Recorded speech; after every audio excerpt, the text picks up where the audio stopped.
guys, I just popped on, and as soon as I said that, the dog ran in. Okay. She was out playing in the garden happily. Oh, and I've been throwing the ball. I'm a bit busy, darling. Just wait, there we go. Anyway, I would start again, but I'm here now. Anyway, it's Sunday morning. Yesterday I made the steamed pudding I told people I was going to make, and I just wanted to do a quick intro and a few explanations.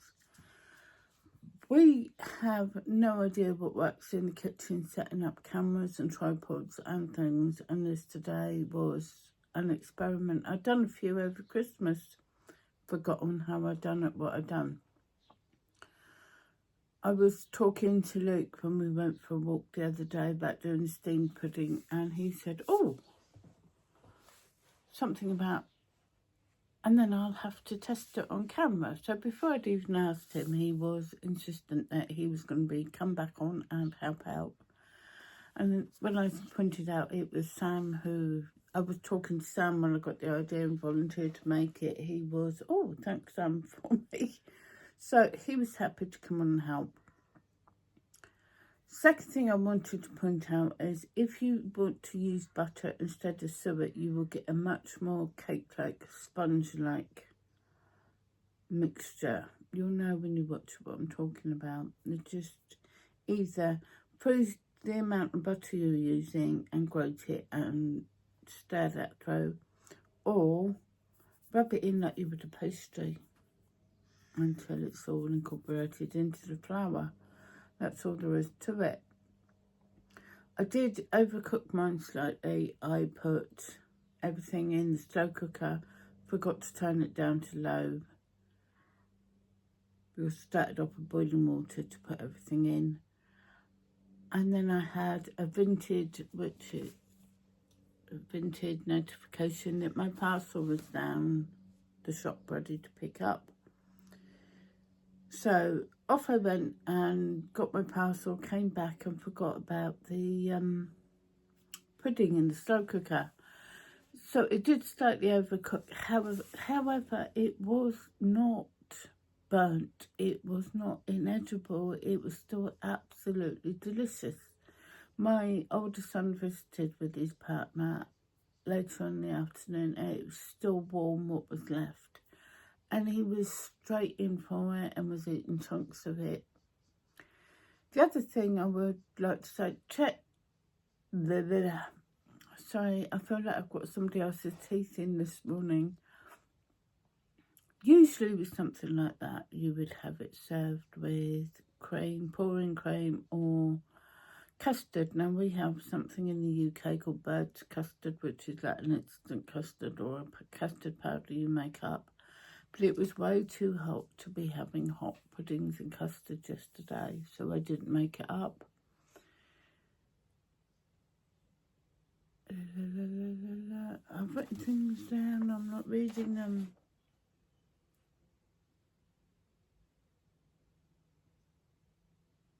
Yeah, I think that was about all I wanted to explain. We have a little bit of where I had the camera. Luke decided that the camera wasn't showing enough and he moved the camera when I was talking. And if you get motion sickness, be careful for that. I don't think he did it very fast, but there you go. And there's a bit that cuts out when I sent Luke off to the crane. I sent Luke off to the fridge to get some cream, and his mind went to squirty cream out the tins, not the pouring cream. So I stopped the camera there. It's not a very professional cooking video.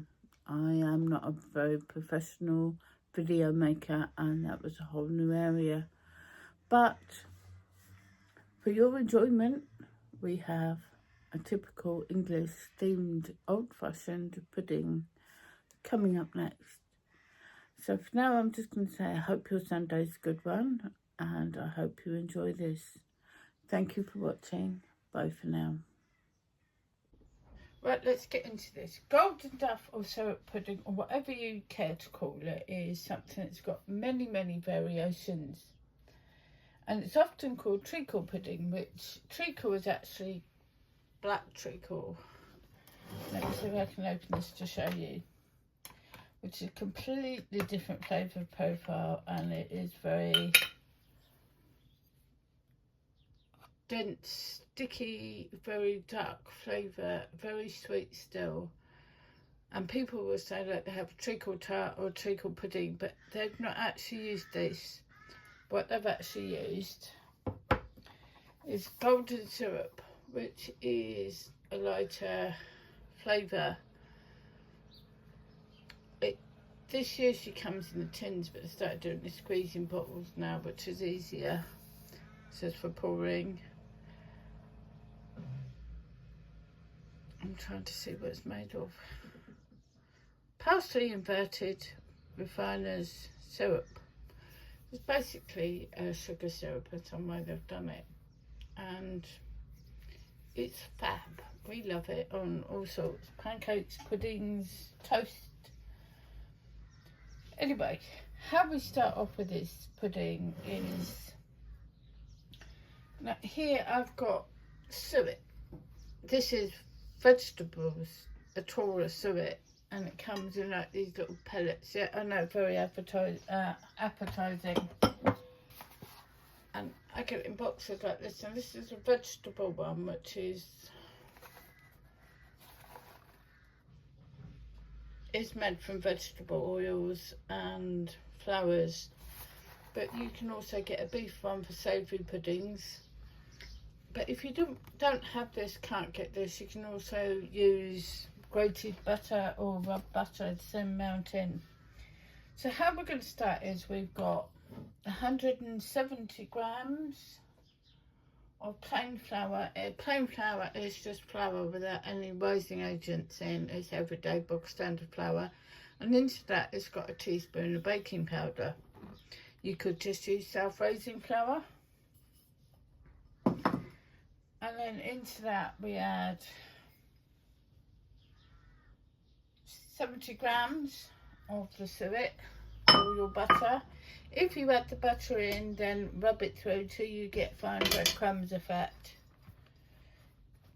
Then we're adding in about 85 grams of caster sugar. Caster sugar is just a bit finer than granulated, and this is golden caster sugar because this is the only caster sugar I had in my cupboard.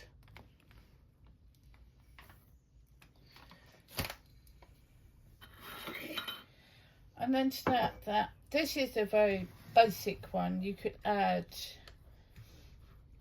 fruit into this, you could add different flavourings. This is just bog standard, very simple. And then, oh yeah, I've got milk for our liquid, and 1 egg, which I'm going to crack in. And this will be the liquid for, let's move that out of the way. Whisk that in together for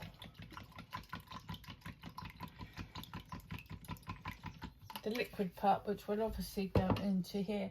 Before I do this, I must tell you,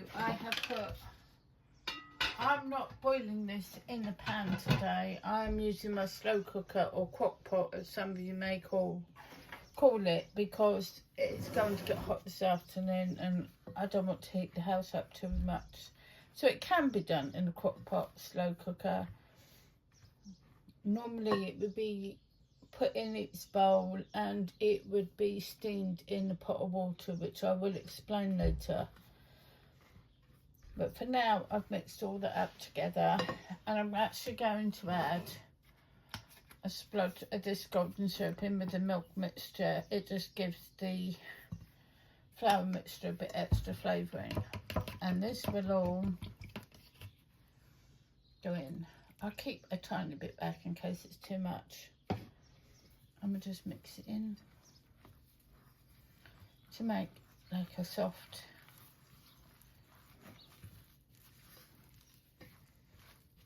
mixture, just like a cake mixture. And that's basically all there is to it. You have to remember that this is food that was made in times when ingredients were hard to come by, I suppose. Now my bowl is a plastic bowl and it has a lid. Other bowls you will have like a glass bowl or a ceramic bowl or a metal bowl, and once you've greased it, put your mixture in, you would put over a layer of parchment paper and a lower layer of foil that would be pleated and tied up and secured around the top, so that when you're steaming it, the water didn't get in. But I have this one that I've had for, I can't remember how many years. I'm just greasing it with a bit of butter or margarine so everything doesn't stick. And I've had this one so many years I cannot even remember where I bought it from, but it does me proud. I do all my puddings in this and never have a problem. So let me put that out of the way. Into our steamed mixture. Now this is the point where I put in around 3 tablespoons of golden syrup, or I cover the bottom. You could use jam, you could use lemon curd. It's up to you what you put in here, but this will all cook into the bottom of the pudding, which will become the top of the pudding and makes it rather yummy. So when I've done that, you just put this mixture you've mixed up on top of the golden syrup. This bowl probably is a little bit big for the mixture I'm using. I didn't want to make a massive pudding today because there's not many of us eating it. Well, I won't.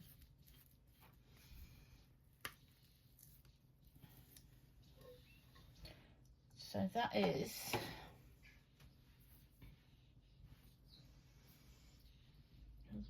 making a mess now. Can you actually see what I'm doing, Jess? So put that in.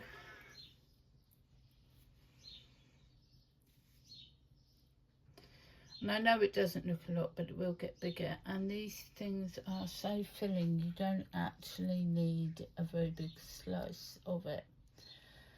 So then, lid, where have I put the lid? Oh, it's under here. As a fact, I'm just going to grease the top of the lid, just in case.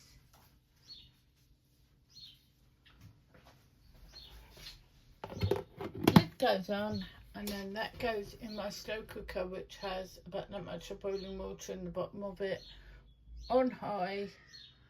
I'll put it in on high for about an hour, then I'll turn it down to medium or low for another couple of hours, and then it can basically stay in there. It very rarely overcooks, but when this is all cooked in about 3 or 4 hours time, I will come back and show you what it looks like and get it out for you. Okay, see you soon. Bye. So, hello, we're back again. I've taken this out the slow cooker and it's been cooking on low for many hours. I may have even overcooked it slightly. But from having a small amount of pudding, we now have, it's risen up. If you can see, gone all airy. Let's get a plate to turn it out onto. I have my trusty assistant Luke, who's going to help me taste this, aren't you, Luke? Yes. So, Hi. I've been very careful that I don't burn myself. Oh. Let's see if we can turn this over without too much drama. 1, 2, 3. Woo!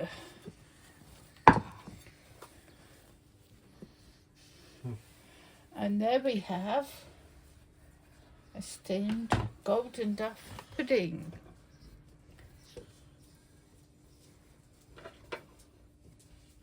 I was getting it all in frame. I would rather have moved this than gold. Oh, sorry. Is that better? Yeah. We'll give people motion sickness. Sorry. See if we can cut a bit.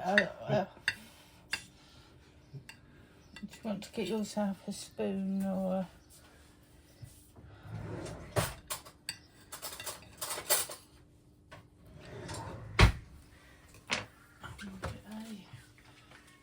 bowl?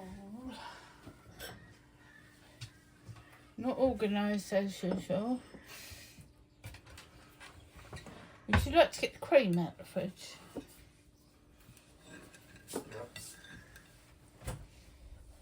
Sorry, Juno. Juno's the dog. And we have... It's light, but it's stodgy as well. And the golden syrup has given it a crust and a juiciness. Do you mean whipped cream or? Now we've worked out what cream we need, we're going to put some whipped cream over it. Whipped cream, got me at it now, look. Put some double cream or heavy cream on that because it's a bit hot for making custard. And Luke's going to give it a go and give us a verdict. Be careful, that could be hot. Yes, well aware. I'm going to try this bit. Mm. Mm. Mm. It's not quite a sponge pudding, is it? With the salt pudding, it's got a it's light, it's airy. Yes. So it's going in for a second mouthful. We've got to have a think about this, haven't you? Yes.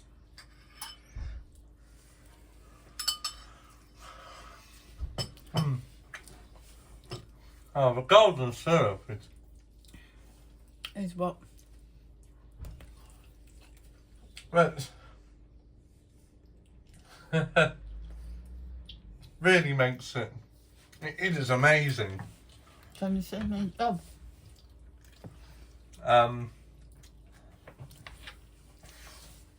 Not your head, no. Okay, no problem. Hang on.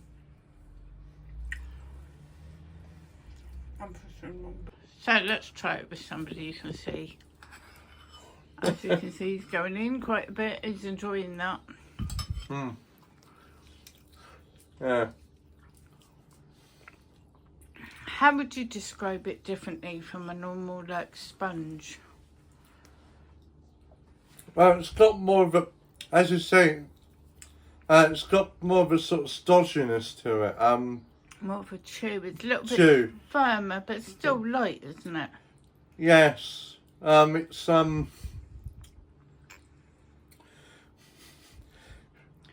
This might sound weird, but it's sort of almost a sort of toffee fudge cake sort of texture. Cool. Shall we let you get on with that? And I thank you very, very much for coming on the channel and helping, okay? Well, thank you for making it, Mum. And you ought to thank Sam for giving me the idea. And thank you, Sam, for giving Mum the idea.